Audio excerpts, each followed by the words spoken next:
Published 1709 Eastern Daylight Saving Time, the 2nd of October 2018. Updated 1803 Eastern Daylight Saving Time, the 2nd of October 2018. So many activists wanted to see Boris Johnson's lunchtime fringe meeting that they started queuing 2 hours beforehand, the line eventually stretching 100 yards, right past the Tory treasurer's door. In the conference's main hall, meanwhile, tumbleweed time, sagging jaws, empty seats aplenty. The decay is as bad as in the Major era. The pant-dampening British establishment, London lawyers, Beeboids, Philip Hammond and all those people who know best try to belittle Boris's blonde bombastics. They'll say he is an adulterer, a lazy joke. Some of them have personal gripes to settle. Perhaps he seduced their sisters. The box office does not lie.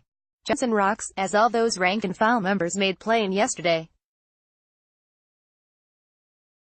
Scroll down for video. Boris Johnson took to the stage at the Conservative Party conference on Tuesday with expectations high.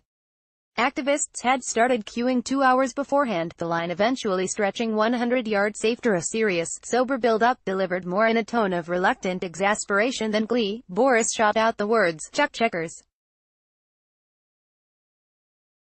The 1,500-seater hall went nuts.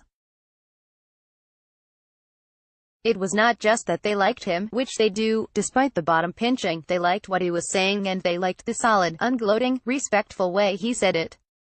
Liked his logic as he argued for lower taxes, home ownership and a greater self-confidence than we have seen from Downing Street on Brexit.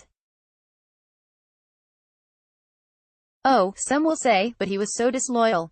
Rot. He praised Mrs. May for her original Lancaster House position and he ended with a call to support the PM. Back Theresa May in the best possible way by backing her original plan. The person who behaved disloyally, I'm afraid, was Mrs. May with her deceitful ambush of Boris and David Davis at Chequers. In the early passages of yesterday's speech, Boris was pretty low-key. He even sounded a bit weary. But there was a good line when he referred to Chancellor Hammond snipe that Boris would never become party leader. That's the first Treasury forecast for some time to have a distinct ring of truth, grunted a rueful Boris. Johnson spoke to a packed-out hall at the Birmingham International Convention Center. He told the crowd to chuck checkers in a highly anticipated address. It was just a throwaway line, but it was self-teasing and had bags of character. He really must drive dullard Hammond mad with envy. Let's say, no new tax increases, he argued, reminding the audience of the inescapable truth that lower taxes bring increased yields, because they create greater growth. Is it not astonishing that we have to resort to the conference fringe to hear such a basic Tory message? The activists perked up like the flowers in one of those Californian deserts which have just had their first rainfall for years. Finally, here were smiles among the poor, starved Tory yeomanry. At last, someone was reminding them of the reason they came to Birmingham and the reason they volunteer for the party. Without that sense of tribal purpose, how does Downing Street intend to run an election campaign? Yesterday's event, organized by the Conservative Home website, was not part of the official conference. Having quit the Foreign Office, Boris is a non-person to the party hierarchy. We have reached the remarkable, depressing point where, for all the smears about Jeremy Corbyn being dictatorial, Labour conferences are much more democratic than Tory ones.